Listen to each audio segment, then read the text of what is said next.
11h01. Universitária ZYD 240, 99.9 MHz, FM Universitária, emissora da Universidade Federal de Pernambuco.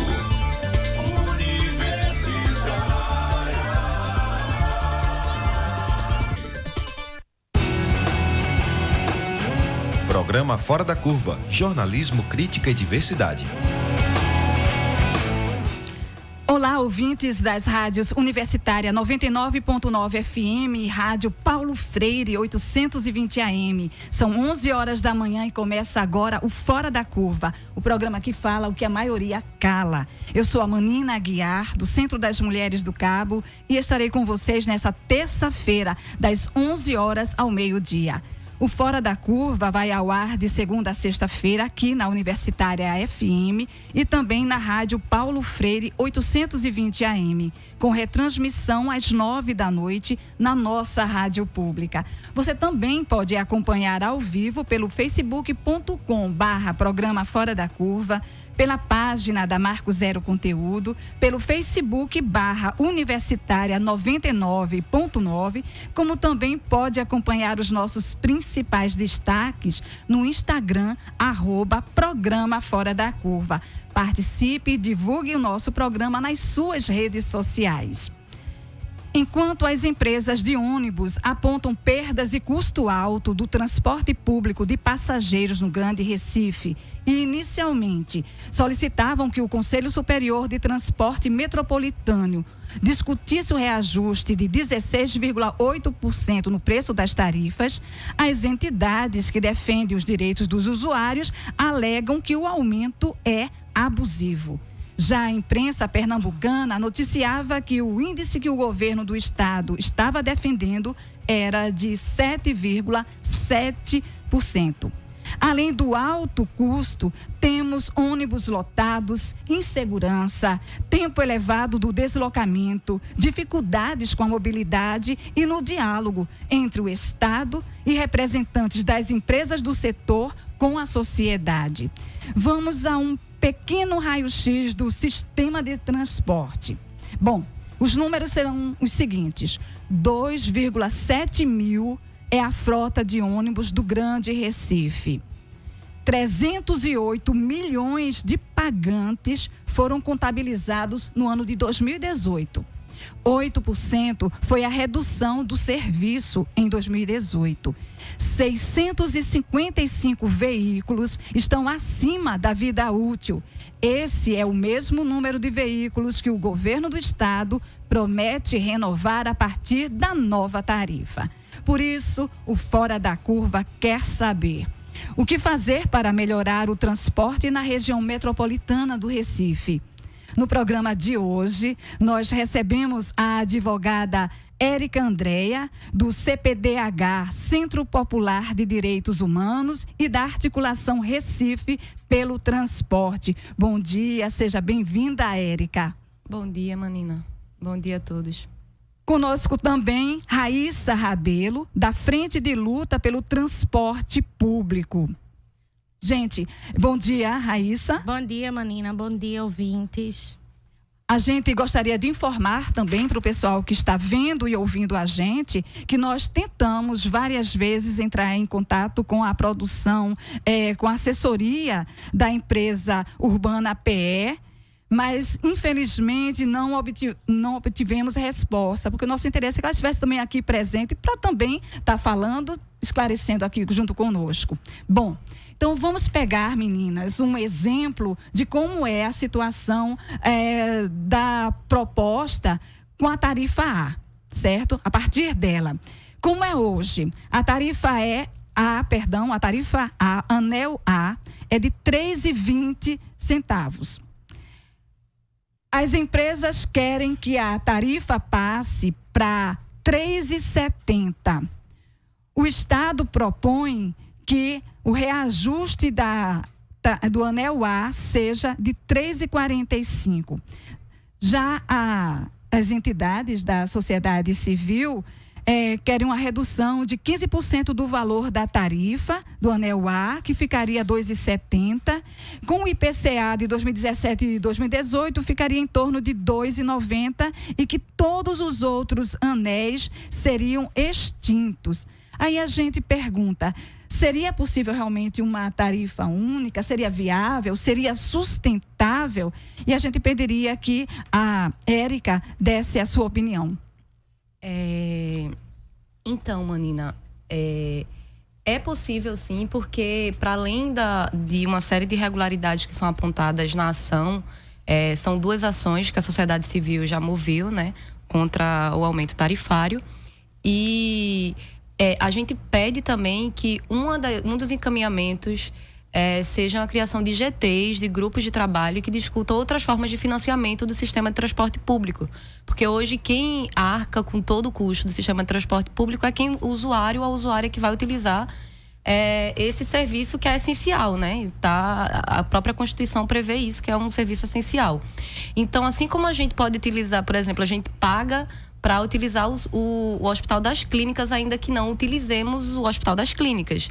Então, é necessário que tenha essa discussão, né? Que seja propiciado discussão sobre outras formas de financiamento, porque tudo isso fica muito caro pro bolso do usuário e da usuária de transporte público da região metropolitana do Recife. Eu gostaria também de saber a opinião de Raíssa. Concordo muito com o que a Érica afirmou, né? Essa discussão a gente tem sido feita em conjunto. E, para além disso, a falta de transparência por parte do governo do estado, do consórcio Grande Recife, e por parte do sindicato patronal, que é a Urbana PE, dificulta muito que a gente possibilite e que a gente indique essa forma de financiamento. Por exemplo, os créditos do VEM que são expirados, a gente não sabe para onde vai. São cerca de 2 milhões, uma estimativa de 2 milhões de reais por ano de créditos expirados.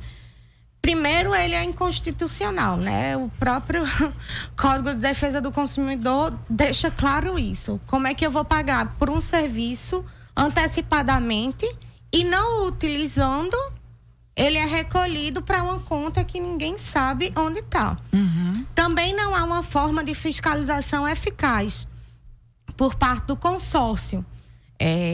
Foi licitado em 2010, para a Copa de 2014, um sistema chamado CIMOP, que era já para estar em vigor durante a Copa do Mundo de 2014, que foi realizada aqui. Inclusive, foi uma exigência da FIFA. Só houve licitação para os ônibus por exigência da FIFA. Não foi uma preocupação por parte do governo que houvesse isso. E esse sistema, ele daria uma eficácia maior a essa fiscalização, porque a gente saberia o quanto de combustível que seria gasto, aumentaria a questão da segurança no transporte público, que é uma das questões que mais os cidadãos e os usuários criticam no transporte público. Ele melhoraria a questão da viabilidade mesmo. Seria um transporte mais rápido se houvesse a instalação desse sistema, que está todo pronto, só não está aplicado. Ano passado, em novembro, nós tivemos uma audiência com o Ministério Público, provocado por nós, da sociedade civil, e nela estiveram os representantes da empresa, que é a ETRA, que é uma empresa espanhola, representantes do governo, da antiga Secretaria de Cidades, né, que hoje é Secretaria de Urbanidade e Desenvolvimento Urbano e Habitacional, e Habitação. E representantes do sindicato patronal, do sindicato patronal, né? Que são os donos das empresas. Para que fosse implantado, eles deram um prazo, e até agora a gente não viu resposta. Então, fica meio que nebuloso todo esse processo, porque eles não têm responsabilidade com a transparência. A gente sabe que as empresas, o sindicato patronal, eu vou estar me referindo sempre ao sindicato patronal, como todas as empresas, né, que é o sindicato dos donos das empresas, estão lucrando num serviço público que tem uma função social. Então, se houvesse a transparência, nós tínhamos como apresentar propostas mais eficazes. Também há diversas denúncias de que, quando houveram os aumentos, não houveram essas renovações de frotas, que pintavam os ônibus, não foram instalados. Tem uma lei desde 2014, que é para haver ar-condicionado em todos os ônibus do Recife, da região metropolitana, e não há. Então, eles querem jogar para o bolso do usuário uma conta que, na realidade, é a falta de responsabilidade, tanto financeira quanto social, por parte do Estado.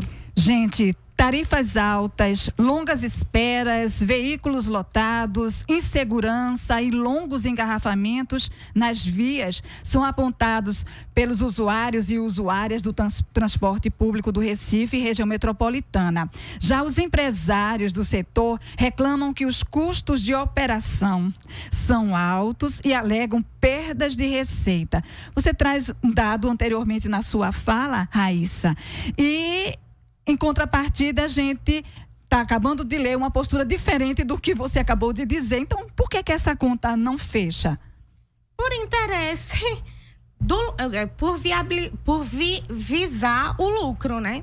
Enquanto a gente está preocupado com os usuários e com a qualidade do transporte público, eles estão preocupados em lucrar.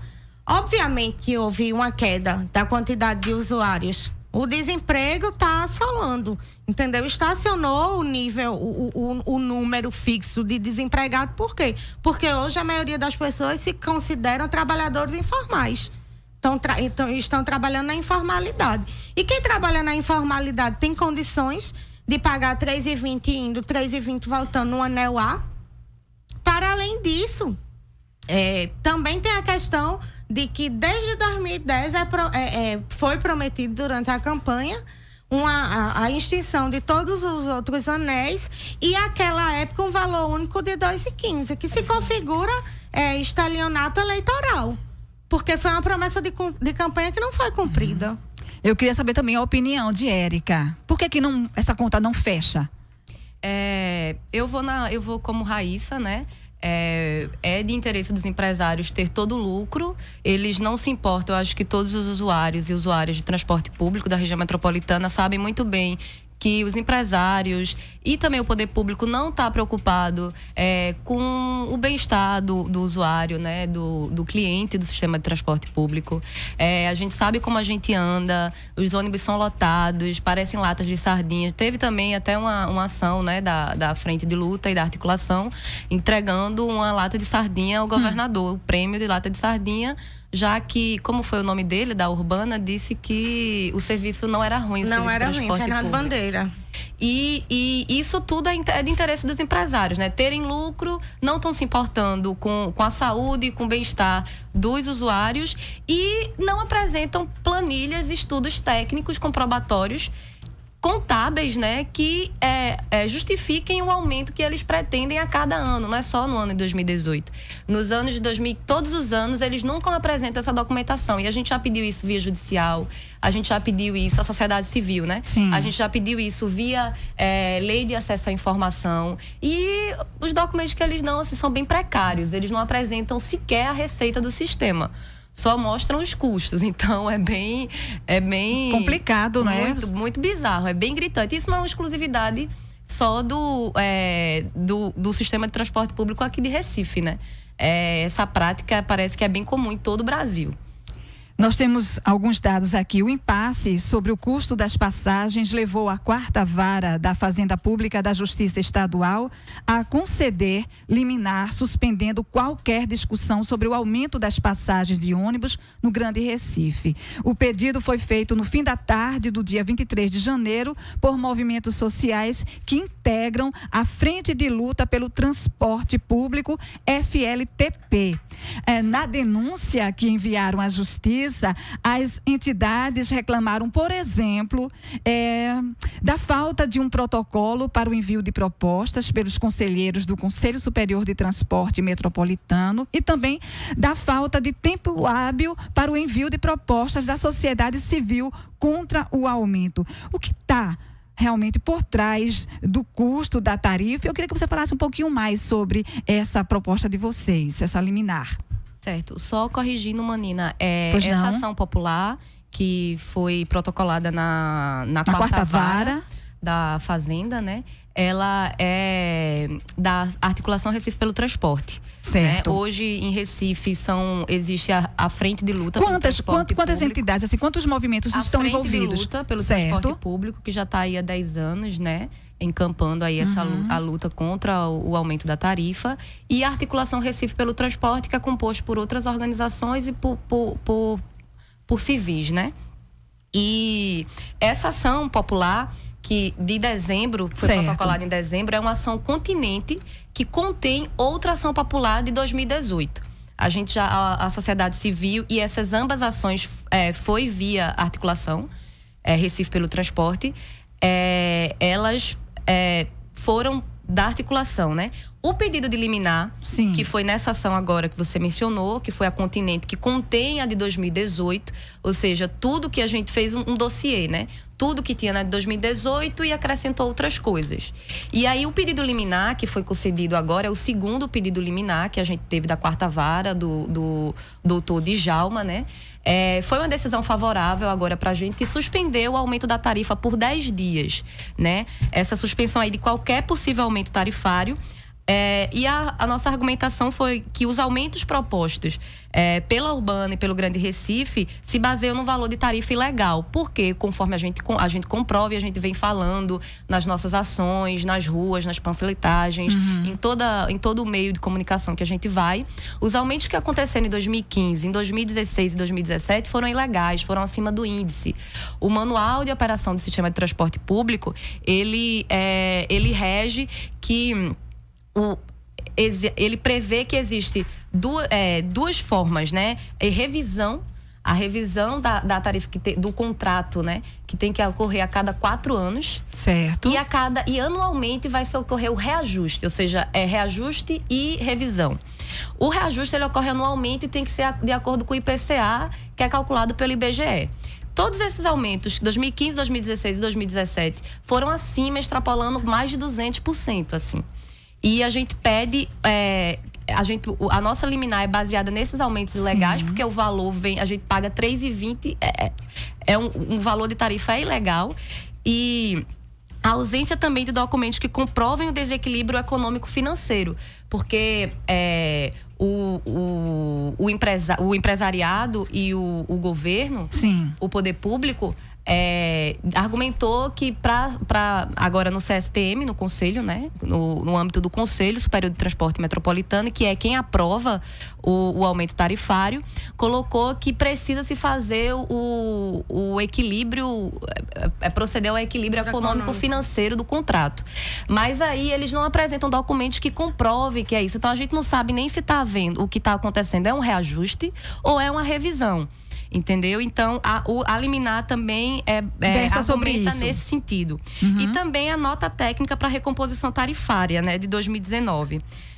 Que apresentando o argumento que não pode justificar o aumento com a redução de passageiros. Ou seja, hoje a Grande Recife também diz que no que você trouxe inicialmente, que o sistema vai entrar em colapso, que a passagem ela tem que ficar mais cara porque cada vez menos pessoas têm usado o transporte público. E isso é verdade. Eu acho que os ouvintes sabem muito bem que às vezes a gente tem que escolher, se, por exemplo, no final de semana, se vai poder ir para um lazer ou não, e ainda mais se vai levar família, parente ou amigo ou o que for, né? Porque a passagem tá cara. Mais, se então, vai comer ou andar de ônibus. Exatamente. Exatamente. Porque hoje se precisa acordar mais cedo, inclusive, para fazer o percurso, talvez uma bicicleta e mais tempo de viagem, né? Hoje o custo para o usuário, para cada pessoa que utiliza o transporte público, o custo da tarifa equivale a 17% da renda dessa pessoa. Repete aí, por favor. 17%. Ou seja, e a Grande Recife, o que a Grande Recife disse pra gente, inclusive, em audiência com o juiz da 4ª Vara, Sim. É bem interessante, porque eles dizem que esse é o valor mais barato, o valor dessa tarifa é o mais barato de todo o Brasil. Mas a gente dizendo, mas os aumentos são ilegais. Então, não... Isso por 3 anos usufruir um aumento de 200% a mais ilegais, e dizem que vão sendo ainda que hoje, com cumulativos, né? 3,20, nós pagamos a tarifa mais Entendo. barata do Brasil. Né? E a gente viu recentemente, eu acho que até para encorajar todos nós, que a gente fica realmente desencorajado no dia a dia, né? Com todas as coisas que acontecem e principalmente com essas coisas de transporte público. Mas a gente viu que a gente teve a redução agora da passagem do metrô, né? Isso foi uma luta. Exatamente, isso é luta da sociedade civil, isso não vem não cai do entregado céu. de bandeja, não é uma proposta dos empresários nem do poder público que dão. Isso é muita luta e muito engajamento, né? Então, enfim, hoje, quando eles dizem que essa diminuição que ocorre realmente, a diminuição dos passageiros cada vez mais utilizando os ônibus, tudo isso tem que ficar, quem tem que custear isso sou eu e você que vai usar o transporte, ou seja, a diminuição. Só que o manual também, a gente volta para o manual, ou seja, a gente volta para a questão legal. Sim. O manual de operação do sistema de transporte público diz que isso é risco do negócio e não cabe ao usuário arcar com esse risco. Quem tem que arcar com esse risco é o empresariado. Então, mais uma irregularidade, mais um argumento que está totalmente em desacordo com questões legais. Então, são esses pontos que a gente traz em sede de liminar e que teve decisão favorável. Né? Agora, a suspensão essa decisão favorável foi a suspensão por 10 dias até que a Grande Recife e a Urbana tragam os documentos que satisfaçam, né? Vamos ver se eles vão trazer, porque a gente já vem há muitos anos querendo que eles tragam. A gente não quer. A gente quer até que, inclusive, se faça a transparência, revisão, né? se tiver que ter revisão. Sim. Mas a gente precisa saber de quanto é tudo isso. Até para discutir financiamento, que foi a tua pergunta inicial. Então, a gente quer saber um pouquinho mais agora qual é realmente a função do Conselho Superior de Transporte Metropolitano. Raíssa. A priori, seria para além dessas questões tarifárias, tá? Discutir a melhoria do transporte público, inclusão de novas tecnologias para acessibilidade, de uma forma mais genérica, a melhoria do transporte público. Sendo que a gente vê, fica bem claro que não é o interesse do Conselho, né? Um Conselho onde tem 25 assentos e somente 8 são da sociedade civil. O restante é de? Governo do estado, representante das cidades da região metropolitana. Divide, né? Metade empresariado e metade poder público. Ah, tá. E das nossas questões também que nós levantamos lá dentro é que seja paritário. Como é que eu vou apresentar alguma coisa e colocá-lo em votação se eu tenho minoria? Entendeu? O interesse do empresariado e que o governo está amarrado a ele, está se sobrepondo ao interesse dos usuários, que são realmente as pessoas que utilizam esse serviço, né?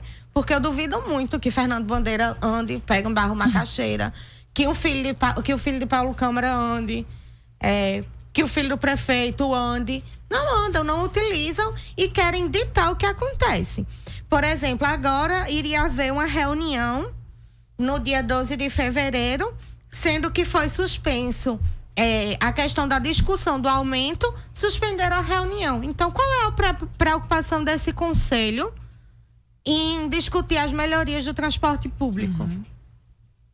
Não há, sabe? Teve a conferência que foi no ano passado, que foi uma conferência cheia de vícios, e que no final dessa conferência foram divididos grupos de trabalhos e que apresentou no final uma carta com 30 pontos eixos para essa nova legislatura desse conselho para ser aplicado ao serviço de transporte público. E ainda não foi discutido. Dia 18 de janeiro teve a primeira reunião, que também uma liminar que a Frente de Lutas entrou por conta da questão dos prazos de apresentação de proposta. Sim. Nem o sindicato patronal, que é a Urbana PE, nem o consórcio Grande Recife, o governo do estado, respeitaram esses prazos e também não disponibilizaram material para que a gente apresentasse a nossa proposta enquanto sociedade civil. Então, teve uma liminar que foi para que não houvesse essa discussão. Mas, nesse dia, no dia 18 de janeiro, houve uma eleição no Conselho para discutir o grupo de trabalho que ficaria responsável pelas revisões das multas dos ônibus, né? Então, houve interesse por conta disso. Porque se fossem passar todas as multas que são aplicadas, seria um gasto a mais para os empresários. Então, teve interesse por conta disso. Mas essa que não havia isso na pauta foi suspensa. Então, a gente não vê por parte de ninguém, a não ser da sociedade civil, essa preocupação de discutir efetivamente o transporte público. A gente também, o aumento da tarifa, normalmente a população, os usuários, sabem quando aumenta, quando vai pegar o ônibus e diz, a tarifa subiu, porque não é divulgado, e isso fere um princípio da Constituição, que é o princípio da publicidade, né? Tá na Constituição, tá no Código de Processo Administrativo. A gente precisa publicizar as ações para que as pessoas tenham conhecimento. E realmente não há, fica nesse jogo de salas fechadas, há uma dificuldade imensa de conversa, de diálogo entre os empresários, o governo e a sociedade civil. Eles se fecham, eles nos veem como grandes inimigos, porque a gente está querendo discutir uma pauta essencial para a população, e pensam que a gente está num jogo infantil de só questionar sempre o aumento da tarifa, sendo que a gente está questionando o transporte público como um todo. Por exemplo, o corredor leste a oeste, o da Caxangá. Sim. Aqueles ônibus que atendiam, que saíam de lá e que vinham para o Derby, mas do Derby iriam para outros bairros, hoje não há uma integração. Não há ponto fixo dentro das comunidades, dentro dos bairros, para pegar esses ônibus que existiam e para levar para as estações de BRT. E quando chegam no Derby, não há ônibus que os levem para o ponto final que existia. Então, há um déficit no transporte público em geral e que não há discussão sobre isso. Olha, essas discussões você acompanha na Universitária, a nossa rádio pública. Programa Fora da Curva. Informação a serviço da maioria. Universitária FM 99.9. Curta a página da Universitária no Facebook e acompanhe todas as novidades da nossa programação. Participe das transmissões ao vivo, direto dos nossos estúdios. Curta, comente, compartilhe o conteúdo multimídia da nossa rádio pública. facebook.com/99 Universitária. Toda quarta-feira, a Rádio Universitária conecta você com o circuito de festivais de música do país. É o Circulatório, música, entrevistas, coberturas e muita informação sobre os novos artistas do cenário nacional. Eu sou Bruno Nogueira e vou apresentar para vocês sempre novidades sobre este circuito tão importante na nossa cultura. Circulatório, você conectado com o circuito de festivais. Coquetel Molotov, seu programa de música, informação e novidades da cena independente, está em novo horário durante este período de pré-carnaval, de segunda a sexta-feira, de 9 às 10 da noite. E aos sábados, nosso programa continua com o mesmo horário, de 2 às 4 da tarde. Coquetel Molotov, aqui na Rádio Universitária FM, há 15 anos no ar. Rádio Paulo Freire, a rádio que fazemos juntos, quer ter o seu programa na grade de programação. Participe com suas ideias da chamada pública. Acesse o site www.ufpe.br/NTVRU e leia o edital da chamada pública da Rádio Paulo Freire. Rádio Paulo Freire, a rádio que fazemos juntos.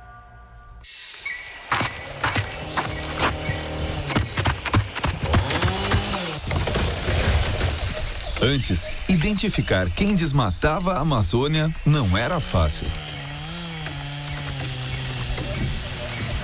Mas hoje, o Ministério Público Federal utiliza a tecnologia via satélite para monitorar toda a região amazônica e produzir provas para penalizar os verdadeiros responsáveis pelo desmatamento ilegal. Acesse amazoniaprotege.mpf.mp.br. Conheça o projeto e consulte se determinada área é alvo de ação judicial. Onde houver, o Ministério Público Federal estará fiscalizando e cobrando a punição dos responsáveis. Amazônia Protege. Compromisso com o futuro. Ministério Público Federal. Seu direito, nosso dever.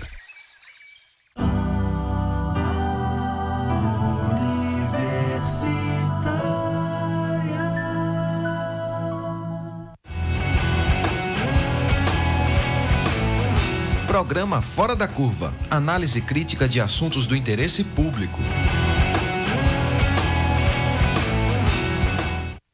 Muito bem, nós estamos de volta aqui no programa Fora da Curva. Lembrando que você pode acompanhar o nosso programa pela Universitária AM 820 kHz e também pela internet. É só acessar facebook.com/programa Fora da Curva, facebook.com/programa Fora da Curva e também pela página da Marco Zero Conteúdo e pelo Facebook da Universitária 99.9. Olha, participa, divulga do nosso programa e o Fora da Curva vai ser reprisado logo mais às 9h da noite aqui na nossa rádio pública.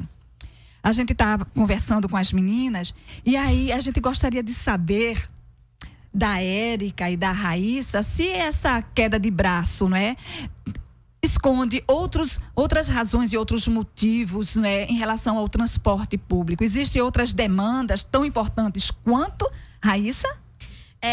Existem várias demandas super importantes e que, como eu disse anteriormente, não são de interesse do conselho, né? Das pessoas que lá estão, que são representantes tanto da iniciativa privada, das empresas de ônibus, quanto do governo. Fica evidente quando a gente vai tentar o diálogo para a melhoria desse sistema, né? E são problemas gigantescos. Ano passado nós tentamos encampar uma CPI do transporte público na Assembleia Legislativa de Pernambuco. Foi uma proposição da deputada estadual Tereza Leitão. Precisávamos de 17 assinaturas, só conseguimos 15. E era bem nítido o medo dos deputados estaduais quando nós tocávamos nesse assunto. Diversas vezes fomos literalmente colocados para fora dos seus gabinetes, porque por trás disso tudo tem problemas bem maiores, né? Envolve financiamento de campanhas, enfim. E isso... essa questão deles não deixarem transparente o sistema, de não apresentar planilhas que nos tragam a lucidez, como a Érica disse. Eles apresentam o que vão precisar, mas e a receita? Quanto é que eles receberam? É justamente para tentar, como é que eu posso tentar trazer empatia da sociedade para dizer que é necessário esse aumento, né? Então, são várias distopias que tem e a gente, para além, ambos os movimentos, tanto o CPDH quanto a Articulação do Transporte Recife, quanto a Frente de Luta pelo Transporte Público, a gente não só está em ação durante esse período de janeiro e fevereiro, que é o período que normalmente há um aumento de tarifa. Nós passamos durante o ano estudando, tentando enxergar os possíveis erros ou os possíveis acertos dentro das planilhas, tentando, através da justiça, pedir essas informações para que a gente apresente uma proposta sólida que tanto ajude o governo do estado, que é interesse nosso, né? Porque nós aqui arcamos, os usuários arcamos, inclusive com as gratuidades do transporte público, mas realmente não há esse interesse por trás de todo esse auê, a queda de braço é bem maior. Informações do Sindicato das Empresas de Transporte de Passageiros Urbana PE apontam que o sistema tem 385 linhas de ônibus e 2 de metrô. A linha Centro, com 2 ramais, um para Jaboatão e o outro para Camaragibe. E a segunda linha Sul, partindo do centro do Recife, se estendendo até Cajueiro Seco. Das 385 linhas de ônibus existentes, 240 são radiais e ligam os diversos bairros ou municípios ao centro do Recife. As linhas de ônibus são operadas por 16 empresas privadas e o metrô é operado por uma empresa pública federal. Por qual razão o sistema adotado no Recife, na região metropolitana, ainda é insuficiente para atender a população? Érica.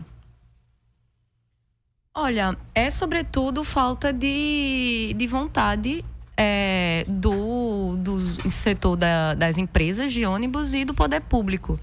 Porque é interessante você falar da questão do metrô e a gente falando aí da CBTU, por exemplo, né? Raíssa falou anteriormente sobre a questão do VEM. Sim. A CBTU tem direito a repasse do recurso referente aos usuários que entram, que dão acesso, né? Vão utilizar ou o metrô ou o ônibus mesmo em terminais integrados, que tem o metrô, né? Ou seja, o usuário que vai, por exemplo, na integração de Camaragibe, entra pela entrada do metrô, pedestre, para usar o ônibus ou o metrô. Esse recurso de pagamento com VEM é direito da CBTU, mas aí a Grande Recife não faz esse repasse há muitos anos. Na verdade, a Grande Recife só fez esse repasse regularmente em 2016. A CBTU, inclusive, tem muita dificuldade de rodar por conta disso, né? Então, tem-se também o não funcionamento, é que hoje a gente paga uma tarifa de R$ 3,20. Essa tarifa de R$ 3,20, ela abrange, ela diz respeito à renovação de frota. Só que a renovação de frota, ela não tem ocorrido conforme o estipulado, conforme o que é acordado, né? E conforme o valor que a gente paga desde 2014. Então, a gente tem aí muitos anos que a gente não é colocada a quantidade de ônibus que, assim, nem metade do que é para ser colocado, sabe? Então, eu acho que esses pontos são fundamentais para a gente compreender que falta realmente interesse. Aí a gente volta lá, se é uma coisa de querer lucro e não se importar com quem você está transportando, como você vai transportar, mas o negócio que eles dizem é para manter o sistema, senão o sistema vai colapsar, mas é para manter aumentando o lucro, né? A gente sabe que crise é só para um setor, que é os usuários e as usuárias e o povo trabalhador. A crise não pega para o empresariado e para o grande capital, né? Raíssa estava querendo falar também? Não, sobre essa questão do metrô também. Sim. Essa dívida, esse repasse que o grande consórcio não tem feito, a gente tem visto na praticidade como é que andam as integrações, né? Ouvimos também muitas reclamações da própria estrutura física das integrações entre metrô e ônibus. E é justamente por essa dívida, que é uma dívida milionária. E não é só a questão do VEM. Tem um repasse, tem um contrato que é feito, que foi feito para além dessa questão do VEM, para além da integração, que haveria um repasse por parte do consórcio Grande Recife para a CBTU, para a administração dos prédios, do próprio sistema. E isso não há. Então, está se tornando uma bola de neve. Porque eles tiram lucro, não pagam o que devem, não melhoram a frota, não investem. Tem a questão também dos trabalhadores que algumas linhas ano passado tentaram tirar os cobradores e ficar só o motorista, a questão de acúmulo de funções no trabalho, né? Prejudicando, inclusive, o tempo também, né? Porque o tempo do usuário, você tem que esperar e a saúde do trabalhador. Entendeu? Com o instinto Ministério do Trabalho já era difícil, imagine agora. Mas tem todos esses problemas e a gente está sabendo que há agora uma pressão para que esse movimento volte, para que não haja mais cobrador, que haja somente motorista. Os funcionários do consórcio Grande Recife, o corpo técnico, está em greve desde segunda-feira, exigindo que seja posto em prática o que eles tanto fazem. Porque quando a gente chega em uma reunião, quando a gente chega na justiça e eles dizem que não tem estudo nenhum, eles estão, de certa forma... eles estão mentindo. Porque o corpo técnico do consórcio Grande Recife tem todos esses estudos, tem todas essas planilhas, tem todas essas pesquisas que eles fazem questão de não apresentar. Com as voltas às aulas, agora em fevereiro, a Companhia de Trânsito e Transporte Urbano, CTTU, estima que mais de 250 mil veículos estão em circulação no Recife. A cidade, minha gente, comporta essa quantidade de veículos? Érica, o que você acha? Comporta do jeito que tá aí, né? Uma demora bem considerável para se locomover, tanto não só de carro, né? De ônibus também. A gente teve aí o BRT, ele até ajuda por ser via livre, né? Mas as outras mãos são bem complicadas, né? A gente tem que pensar melhor a mobilidade em Recife urgente, sem dúvida nenhuma. Raíssa. Complica muito, porque a visão que a gente tem sobre mobilidade no Recife, na região metropolitana, é a mania da carrocracia, né? De ter o carro e cada um vai num carro e gera esse caos todo. Eu não sei se com essa crise, com essa recessão que a gente está vivendo, isso vai melhorar, mas de qualquer forma a gente precisa pensar a mobilidade de outra forma. Priorizando o transporte público. Tá aí uma proposta apresentada pela Prefeitura do Recife para uma restauração na Avenida Conde da Boa Vista. E que em nenhum momento eu vejo priorizar o transporte público. E é um dos principais corredores de ônibus da cidade.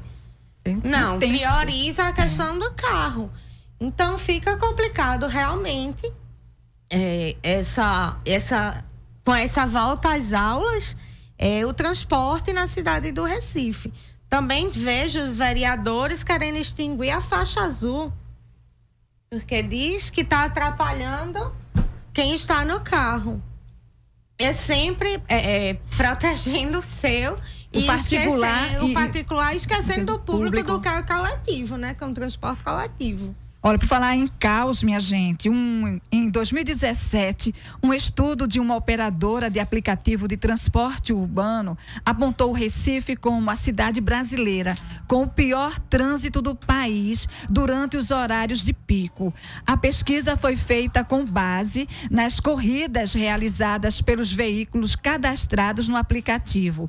Por exemplo, uma moradora da cidade que precisa andar de carro entre 7 e 10 horas da manhã e entre 5 e 8 horas da noite, pode demorar até o dobro do tempo para chegar ao seu destino, dependendo da região em que esteja. Em média, os trajetos feitos na capital pernambucana nesses horários demoram 86% a mais do que levariam em um horário com tráfego livre. Porto Alegre, com a taxa de lentidão de 77% e Belém de 76%, completam esse pódio dos piores trânsitos do país. Como é que vocês analisam esses dados? Raíssa? Precisa ser repensado, como eu disse anteriormente, um novo modelo de transporte, seja ele transporte público através do ônibus, do metrô, seja ele pelo carro, seja ele pela bicicleta. A cidade precisa ser pensada para as pessoas de uma forma que viabilize o tempo das pessoas. Hoje em dia, tem gente que passa muito mais tempo no transporte, indo e voltando do trabalho, do que propriamente no trabalho.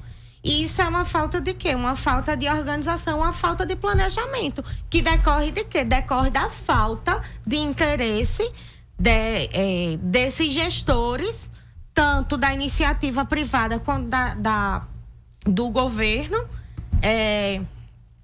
em pensar uma melhoria para a população. Visando somente o lucro, se chega a isso, num lapso, num colapso. Daqui a alguns dias, eu imagino que a gente nem consiga mais andar. E com isso, vem o aumento da insegurança, seja ele se você tiver de carro, de ônibus, tudo. Enfim, a cidade precisa ser pensada para que haja melhoria para a sociedade e não visando meramente o lucro. Esse dado que você fala desse tempo de percurso de casa, trabalho, casa, existe também uma pesquisa que foi feita já completando essa tua informação, contribuindo em 2017 pela Federação das Indústrias do Rio de Janeiro, a Firjan, e aponta que o Recife é a 5ª região metropolitana do país em que mais se perde tempo nesse deslocamento que você acabou de citar, não é? Casa, trabalho, casa. O estudo também revela que os moradores do Grande Recife gastavam em média 122 minutos para ir e voltar do emprego em 2012, um tempo de 6% maior do que em 2011, quando se gastava 115 minutos. A região daqui do Recife só fica atrás do Rio de Janeiro, São Paulo, Salvador e Belo Horizonte. O que o Estado e a sociedade precisam fazer para enfrentar os problemas do transporte e do trânsito na região metropolitana do Recife? Érica. A sociedade precisa se engajar mais, né? Se apropriar do tema da mobilidade e principalmente do transporte público, né? Da mobilidade no que concerne ao transporte público, e se apropriar disso, participar desses espaços de informação que não, infelizmente, não chegam a todos, né? É por isso que sempre, principalmente durante o começo do ano, a gente fica nessa coisa mais intensa de diálogo com a sociedade civil, em várias ações, mas a sociedade precisa participar disso, se apropriar desse tema, sabendo essas coisas fundamentais, que são os aumentos ilegais. Ou seja, não me venha Grande Recife, não me venha Urbana, dizendo que a gente paga a passagem mais barata do Brasil, se os aumentos que eu pago, esse valor é ilegal. Eu acho que minha mãe, ela já deve saber disso, porque ela escuta sempre falando diariamente. Minha mãe é dona de casa, né? Semi-analfabeta. Então, essas coisas que tem impacto diretamente na vida do usuário, né? Saber que o aumento é ilegal, saber que essas pessoas, que o empresariado, que o Estado também não cobra do empresariado essa prestação de documentação, ou seja, por que eu vou pagar esse valor, baseado no quê? Essas coisas fundamentais. E também saber que o valor que a tarifa que a gente paga hoje, a gente não tem uma série de contraprestação de serviços, que renovação de frota, seguro obrigatório. Hoje, se a gente está andando de ônibus, sim, e a gente sofre um acidente, o valor da tarifa de R$ 3,20 garante também que a gente tenha a cobertura do seguro. Só que tem uma série de irregularidades no repasse. A empresa, que é a ETRA, que vai gerenciar o seguro obrigatório. Já faz 2 anos. Desde 2016, né? Que os ônibus estão rodando sem seguro, sem esse seguro. E a gente paga por isso. Quando? Desde 2017.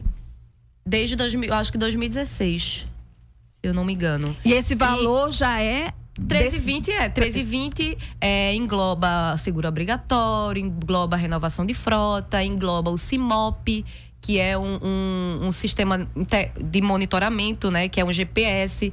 Só que ele até hoje não foi implementado em todas as linhas. Uma série de coisas, assim, que a gente não tem a contraprestação de serviço. E outra coisa, que também foi ponto de argumento da nossa liminar de agora. Sim. Essa coisa de renovação de frota, de que se você paga adiantado... Que essa é uma das propostas que o governo disse do aumento, né? 7,0%, que é para justamente renovar Todos os anos eles dizem isso. Todos os anos o aumento vai se dar porque cada vez menos pessoas utilizam o transporte público, porque a gente tem que renovar a frota, porque os custos do sistema ficam mais caros.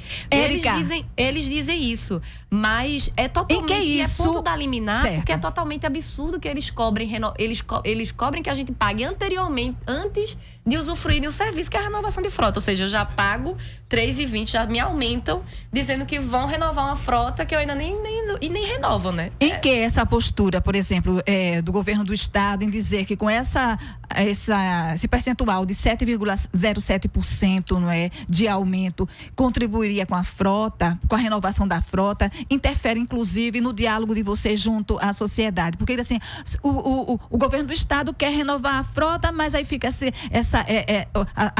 o movimento dizendo que não quer isso. Na verdade, o movimento não quer que haja uma melhoria. Existe uma forma, digamos, diferenciada que isso é passado para minar um pouquinho a luta e a resistência de vocês. Como é que vocês veem isso? Quem renova a frota, primeiramente, não é o governo do estado, são os donos das empresas de ônibus, entendeu? O governo do estado, ele subsidia. Então, o combustível, ele é todo subsidiado pelo governo do estado. Então, se ele usar esse discurso, é um discurso de má fé, certo? Porque em outros anos, a Urbanapé, o sindicato patronal, disse que precisaria de renovação de frota, e o que nós vimos foram ônibus pintados e 10 ônibus comprados. De uma frota que seriam 200 ônibus, 190 foram pintados e 10 foram comprados.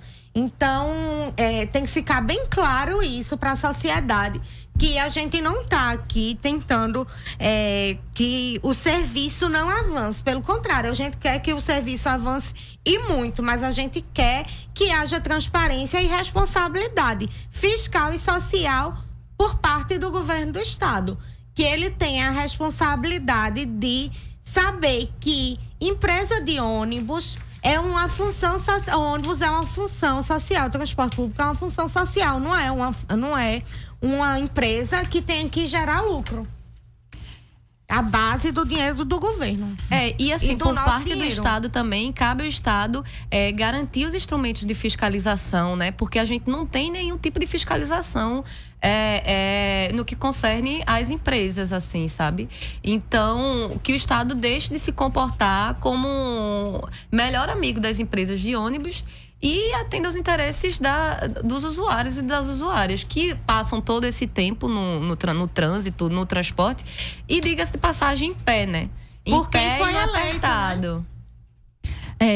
Chegou a 1.800 a quantidade de assaltos a ônibus em 2018 no Grande Recife. Até 7 de janeiro o número era de 36 assaltos aos coletivos. O que o Estado pode fazer para enfrentar essa violência nos ônibus? Ou o que é que a sociedade demanda do Estado para que isso não se repita? Primeiro, há uma diferença entre o que é divulgado pela Secretaria de Defesa Social e o que é divulgado pelo Sindicato dos Rodoviários. Essa diferença existe porque quando roubam somente os celulares dos usuários, dinheiro, joias, se tiver o que for dos usuários, e não leva a renda do ônibus, eles não são contabilizados para a Secretaria de Defesa Social. Então, quando você pega esse número que é disposto pela Secretaria de Defesa Social, sim, e você chega ao Sindicato dos Rodoviários, ele triplica, quadruplica. Entendeu? Só é considerado assalto a ônibus quando leva a renda do ônibus. Então, o primeiro impasse é justamente esse. E por exemplo, esse CIMOP, que é um GPS que eu tenho falado desde o início da entrevista, é um aplicativo que garante a fiscalização como eu já disse anteriormente, de gasolina, de trajeto, de tempo, de tudo, mas que tem uma câmera, que tem um alarme de segurança, que já é informado. E para além disso, do assalto a transporte público, a segurança pública como um geral, né? A gente vê aí, por exemplo, a gente tem uma reunião do conselho lá na Iputinga, na sede do antigo Detran. Chegaram 10 viaturas, 2 ônibus da polícia. E aí? Outras comunidades, outros lugares não precisam de segurança, não? O choque, né? O choque estava na frente. A gente ameaça tanto assim por lutar. Do CSTM. Sabe? Então tem esse passa da parte do transporte público e continua dessa forma. O governo do estado, Paulo Câmara, está preocupado em proteger os seus. O povo que fica a mercê. A gente já está chegando ao finalzinho do programa, faltam 3 minutinhos, mas eu não poderia deixar de encerrar sem que vocês se remetessem ao pessoal que está ouvindo e vendo a gente pela Universitária FM 99.9 e 820 AM, a querida Paulo Freire, dizendo o porquê é tão válido estar lutando pelo transporte e o que vocês esperam, né, daqui para frente. Érica. Então, é muito válido lutar pela causa dos transportes, porque é algo que faz parte do nosso dia a dia, né? Do povo trabalhador pernambucano. E vale a pena porque é importante lembrar que em 2018 a gente não teve aumento da tarifa. O povo pernambucano aí da região metropolitana teve uma economia de 100 milhões de reais durante o ano de 2018. E isso foi vitória da sociedade civil organizada. Vale a pena lutar por essas...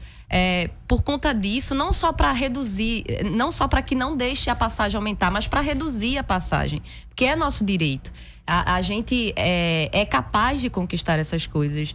E porque a gente não é obrigado a estar sendo assaltado quando está dentro do ônibus por assaltantes que chegam, e muito menos na catraca, né? Quando cobram esses valores absurdos. E é um assalto realmente porque são aumentos legais. Não existe apresentação de documentação. Não existe diálogo, não existe possibilidade de participação popular. Hoje, as reuniões do CSTM, é importante que os ouvintes gravem esse nome, né? Esse ator que é o CSTM, o Conselho Superior de Transporte Metropolitano, que tem os conselheiros que aprovam o aumento tarifário. É negado a entrada de qualquer pessoa, e não só a entrada na conferência, como Raíssa disse. Teve a reunião da conferência, éramos poucos reunidos lá, porque a gente já tinha garantido que fosse adiado o aumento. Mas tem um choque lá. Então, para além da conferência, as reuniões que acontecem ao longo do ano, é vedada a entrada de qualquer pessoa popular, qualquer civil. Então, isso é absurdo, né? Vale muito a pena lutar, como a Érica disse, essa economia que teve nos bolsos dos pernambucanos no ano passado, e ressaltar que não é somente só pela questão tarifária. A gente exige um transporte de qualidade e a gente precisa que toda a sociedade esteja ao nosso lado. Muito obrigada a Raíssa Rabelo e também para Érica. Nosso programa de hoje vai ficando por aqui. Agradecemos a você, ouvinte, que acompanhou o nosso programa durante essa 1 hora. O nosso programa, lembrando, vai ser reprisado às 9h aqui na nossa rádio pública. O Fora da Curva teve a produção de Roberto Peixoto. Na locução, Manina Aguiar. Na coordenação, Ana Veloso, professora do Departamento de Comunicação Social da UFPE. Colaboração do Centro de Cultura Luiz Freire. Nos trabalhos técnicos, Marco da Lata. Nas redes sociais, Roberto Peixoto e Larissa Silva. Amanhã você fica com a apresentação de Paula Reis, com um programa especial com o sociólogo Emir Sader. Fora da Curva, a gente fala o que a maioria cala. Obrigada pela companhia. Obrigada. O programa Fora da Curva é uma realização do Departamento de Comunicação Social, com o apoio do Departamento de Sociologia e do Núcleo de Rádio e TV Universitárias. Parceria com o Marco Zero Conteúdo, Centro das Mulheres do Cabo, SOS Corpo, Centro Sabiá, Terral Coletivo de Comunicação, Centro de Cultura Luiz Freire. Esse programa fica disponível em nossa página do Facebook e no canal do YouTube. Acompanhe as nossas redes sociais, porque nós também divulgamos por lá muita informação que você não vê por aí. A música tema deste programa foi composta pela banda Diablo Motor. Programa Fora da Curva. A gente fala o que a maioria cala. 12